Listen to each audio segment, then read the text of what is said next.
चलिए देखिए स्टूडेंट्स, मुझे लगता है कि you must have completed up to the question number 43.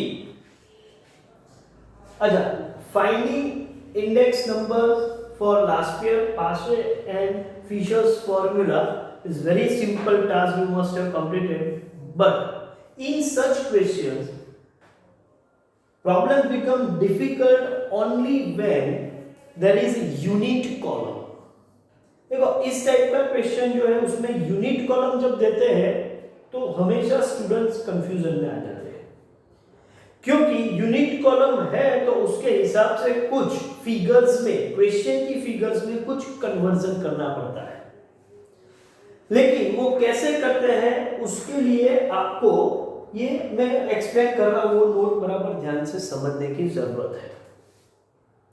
और मैं आपको बता दूं कि if it is the last day and you can say just a day before the final exam, and if someone asks you everything is completed, majority say yes sir, everything is completed, we have completed all the things. Any difficulty?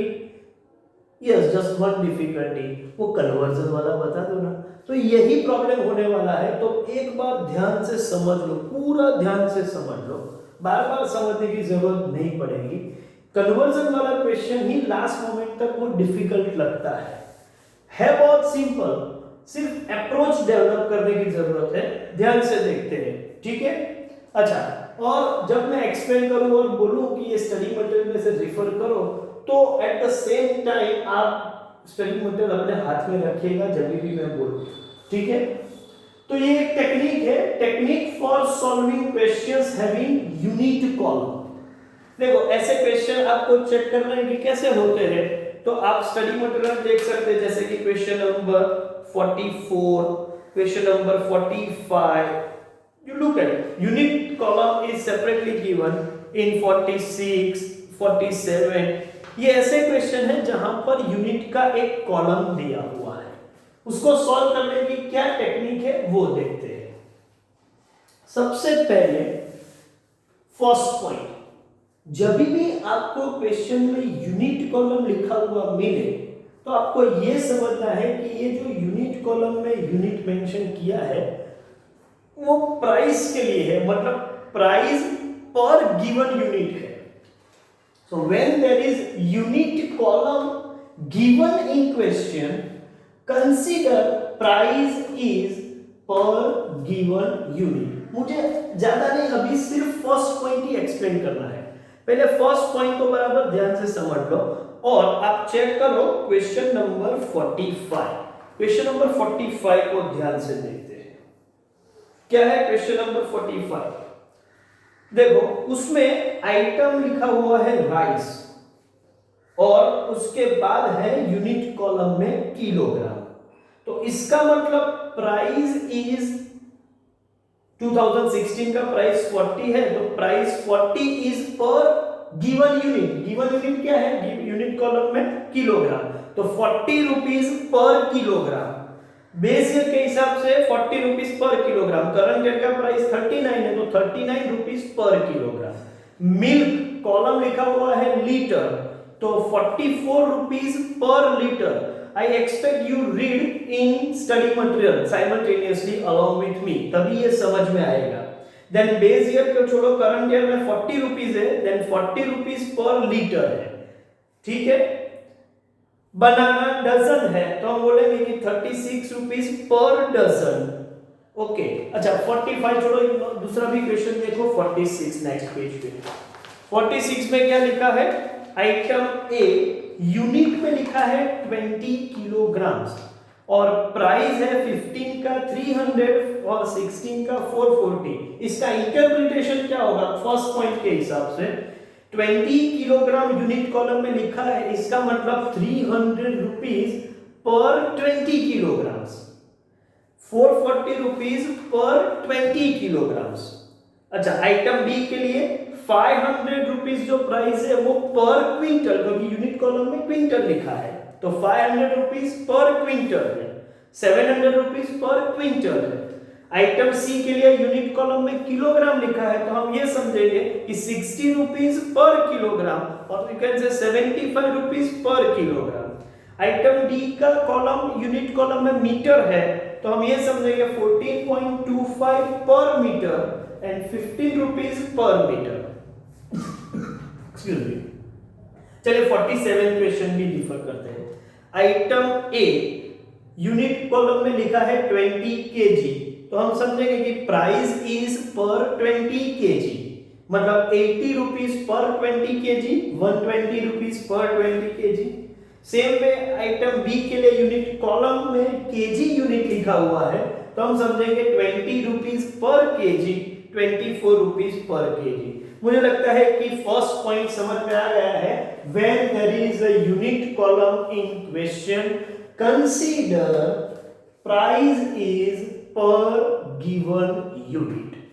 तो पहले तो ये समझना था, ये हमने cover कर लिया। अब देखो चेंज क्या करना है। यूनिट कॉलम में जो यूनिट ऑफ मेजरमेंट है और उसके बाद क्वांटिटी के कॉलम में क्वांटिटी जो यूनिट में दी हुई है वो यूनिट ऑफ मेजरमेंट, और यूनिट कॉलम में लिखा हुआ यूनिट ऑफ मेजरमेंट, वो दोनों को आप कंपेयर करो। ये दोनों यूनिट ऑफ मेजरमेंट सेम है या डिफरेंट है। जैसे कि यूनिट कॉलम में केजी लिखा है और क्वांटिटी 3.5 केजी है, तो केजी यूनिट कॉलम का केजी और क्वांटिटी का यूनिट ऑफ मेजरमेंट भी केजी। अच्छा, इसके हिसाब से देखा जाए तो ये दोनों सेम है, लेकिन यूनिट ऑफ मेजरमेंट में लिखा है क्विंटल और क्वांटिटी में लिखा है सपोज केजी। तो यूनिट कॉलम का यूनिट ऑफ मेजरमेंट क्विंटल है और क्वांटिटी कॉलम में क्वांटिटी जो है वो केजी में दी है, तो ये डिफरेंट यूनिट हो गए, और डिफरेंट है तो हमको कन्वर्जन करना पड़ेगा। तो दो अप्रोच, दो पॉइंट काम करेंगे।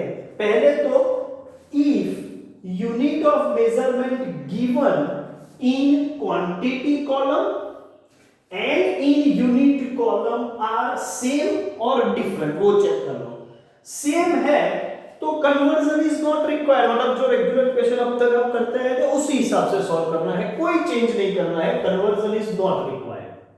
हाँ, लेकिन ये दोनों फिगर, दोनों यूनिट्स डिफरेंट है तो कन्वर्जन इज रिक्वायर्ड। मतलब मैं आपको बता दूं कि से फॉर एग्जांपल क्वेश्चन नंबर 45, तो 45 में अब फिर से आप क्वेश्चन नंबर 45 रिफर करो। 45 में फर्स्ट आइटम है राइस। राइस का यूनिट कॉलम में यूनिट लिखा है किलोग्राम, और क्वांटिटी जब का जो कॉलम है उसमें 1.5 किलोग्राम बेस ईयर में और करंट ईयर में 1 किलोग्राम लिखा है। मतलब क्वांटिटी जो है वो एक्सप्रेस की हुई है किलोग्राम में, और मतलब क्वांटिटी का यूनिट भी किलोग्राम है और यूनिट कॉलम में दिया हुआ यूनिट भी किलोग्राम है, तो सेम हुआ, conversion is not required. Same way milk की बात करें तो यूनिट कॉलम में मिल्क के लिए लीटर लिखा हुआ है और क्वांटिटी कॉलम में 10 लीटर्स ऐसा लिखा हुआ है, मतलब क्वांटिटी का यूनिट भी लीटर्स है। 10 is quantity and 10 litre, litre उसका यूनिट है, तो क्वांटिटी का यूनिट भी लीटर है और यूनिट कॉलम में मेंशन किया हुआ यूनिट भी लीटर है, तो यहां पर कोई चेंज करने की जरूरत नहीं है, conversion is not required. Same way for bread, same way for बनाना, ठीक है। अच्छा, अभी 46 देखते हैं।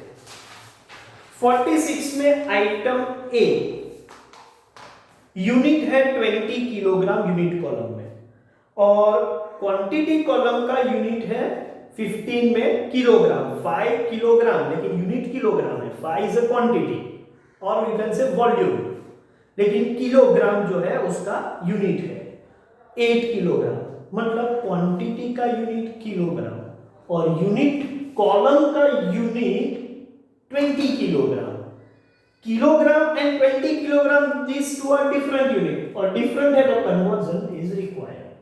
अभी मैं सिर्फ इतना समझाना चाहता हूं कि कन्वर्जन इज रिक्वायर्ड और नॉट, एंड इफ रिक्वायर्ड तो कैसे कन्वर्ट करेंगे वो बात की बात है, वो थर्ड पॉइंट में समझेंगे।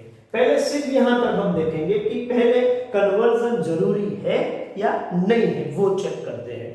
ओके, आइटम बी देखते हैं। आइटम बी, यूनिट कॉलम में जो यूनिट दिया हुआ है वो क्विंटल है और क्वांटिटी कॉलम में जो यूनिट दिया हुआ है वो किलोग्राम है। Quintal and kilogram different means conversion is required. How to convert will see later. C item unit column में लिखा है किलोग्राम और क्वांटिटी कॉलम का यूनिट है gram. Kilogram gram different conversion is required.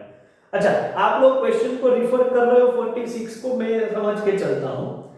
Okay, item B unit column का unit है metre, quantity column का unit भी मीटर है, तो ये जगह पर सेम हुआ, metre metre same, conversion is not required. तो आइटम बी में हम कुछ कन्वर्ट नहीं करेंगे। आइटम ई यूनिट कॉलम में यूनिट लिखा हुआ है लीटर और क्वांटिटी कॉलम में यूनिट है लीटर, सेम, मतलब कन्वर्जन इज नॉट रिक्वायर्ड। उसके बाद आइटम एफ में डजन, यूनिट कॉलम का यूनिट है डजन और क्वांटिटी कॉलम में पीसीस लिखे हुए हैं, तो डजन एंड पीसीस ये डिफरेंट यूनिट है, डिफरेंट हो गए तो conversion is required. Okay, look at question number 47। Item a unit column में 20 केजी और क्वांटिटी में यूनिट ऑफ मेजरमेंट है केजी। क्वांटिटी में केजी, यूनिट कॉलम में 20 केजी, मतलब डिफरेंट, 20 केजी एंड केजी दो डिफरेंट यूनिट ऑफ मेजरमेंट हो गए, conversion is required. Same way for item B, unit column में यूनिट लिखा हुआ है 5 डजन और क्वांटिटी कॉलम जो है, I am talking about question number 48 now.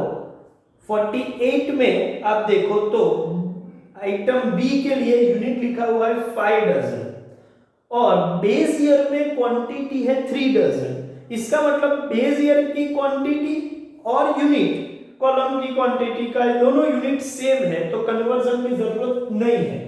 लेकिन वहीं पर करंट ईयर का क्वांटिटी का यूनिट पीसी से, तो यहां कन्वर्ट करना पड़ेगा। मतलब ऐसा भी हो सकता है कि एक ही रो में बेस ईयर में कन्वर्जन की जरूरत नहीं है लेकिन करंट ईयर में जरूरत है, क्योंकि वहां पर क्वांटिटी का यूनिट और यूनिट कॉलम का यूनिट डिफरेंट है।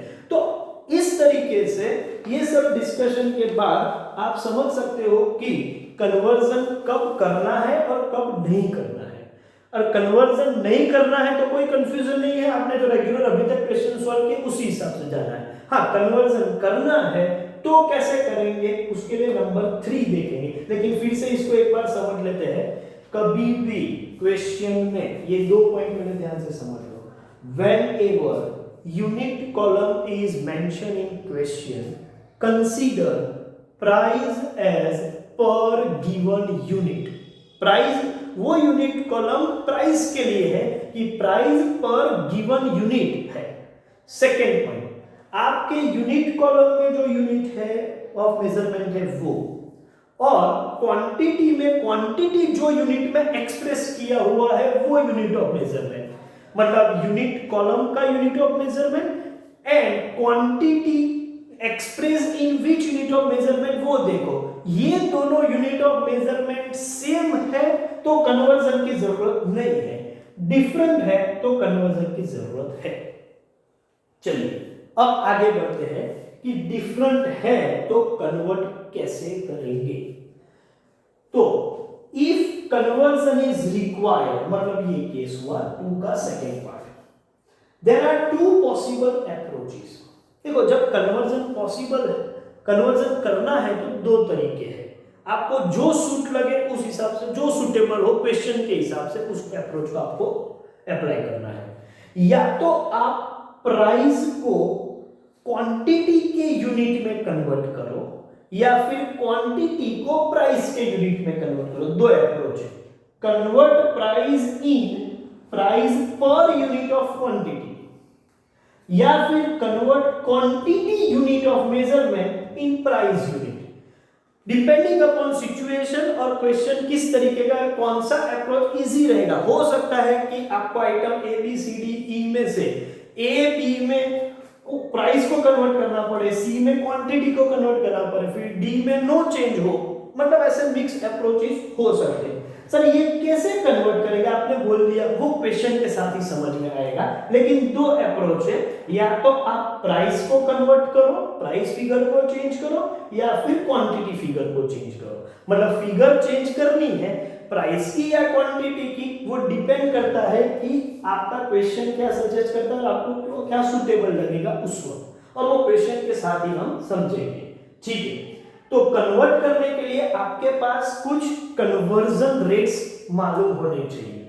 वैसे ज्यादातर जो कन्वर्जन रेट्स के बेस पे क्वेश्चन सेट होते हुए टेक्स्ट बुक ने जिस तरीके से क्वेश्चंस दिए हैं, बोर्ड टेक्स्ट बुक ने, उसके हिसाब से रिक्वायरमेंट में जितने भी कन्वर्जन रेट्स है वो मैं यहाँ पर लिख रहा हूँ।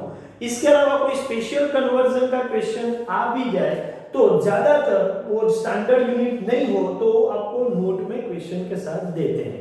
स्टैंडर्ड यूनिट आपको मालूम होने चाहिए, ऐसा मान के चलते हैं। तो तीन तरीके के मेजरमेंट में ले रहा हूं। एक लेते हैं क्वांटम केजी में, दूसरा लेते हैं लेंथ मतलब मीटर, और तीसरा लेते हैं नंबर या पीसीस के हिसाब से। तो तीन कैटेगरी में हमने ये यूनिट्स दिए हैं, ज्यादातर यही तीन कैटेगरी वाले यूनिट का कन्वर्जन क्वेश्चन में आते हैं। तो ये आपको मालूम होना चाहिए 1 किलोग्राम इज इक्वल टू 1000 ग्राम। देखो मैं आपको बता दूं, किलो का मतलब ही 1000 होता है, किलो इक्वल्स टू 1000, ये समझ के चलो। तो किलो जहां पर मैं बोलूंगा वहां 1000 में बोल सकता हूं, मतलब 1 किलोग्राम, किलो मींस 1000, तो 1 kilo, kilo is 1000, so I can say 1000 gram. So 1 kilogram equals to 1000 gram. तो ये इजीली याद रहेगा। उसके बाद लेते हैं 1 क्विंटल, तो 100 kg is equal to 1 quintal. 100 kilograms 1 quintal, और एक टन की बात करें तो 1000 किलोग्राम, मतलब एक क्विंटल 100 किलोग्राम का है, तो ऐसे 10 क्विंटल्स मिला के एक टन हो जाएगा। तो 1 kg is 1000 gram, 1 quintal is 100 kilogram, and 1 ton is 1000 kilograms. चलिए अभी लेंथ के लिए चेक करते हैं। 1 metre is 100 centimetres, and 1 kilometer, again kilo is 1000, so 1000 meters, 1000 meters. 1 feet is 30 centimeters, or you can say 12 inches. 1 dozen is 12 numbers or 12 pieces. 1 gross, gross मतलब ऐसे एक dozen ऐसे 12 डजन लेते हैं, 12 डजन, जिसको मैं 144 नंबर्स भी बोल सकता हूं। 12 डजन बोलो या 144 नंबर्स बोलो, वो एक ही चीज हुआ। और 1 स्कोर इज 20 नंबर। स्कोर आपको मालूम है, हम जो पतंग लेने जाते हैं तो 20 यूनिट्स मिले, कौड़ी पतंग आपको आऊ આપણે કહીએ છીએ વિશે 1 कौड़ी, एक कौड़ी पतंग, तो एक कौड़ी मींस 1 स्कोर, 20 नंबर्स। तो ये कन्वर्जन के कुछ क्वेश्चंस सॉल्व करने के लिए हिंट है। ये हिंट के हिसाब से हम कुछ क्वेश्चंस देखेंगे। ज्यादातर हम पहले क्वेश्चन वही देखेंगे जिसमें कन्वर्जन की जरूरत नहीं, जिसमें कन्वर्जन की जरूरत नहीं हो वो क्वेश्चन आप इजीली सॉल्व कर पाएंगे। तो हम वही क्वेश्चन देखेंगे और ऐसे एक नहीं 2 क्वेश्चन डिटेल में देखेंगे, और उसके बाद आप होमवर्क कर सकते हो। Okay, thank you very much.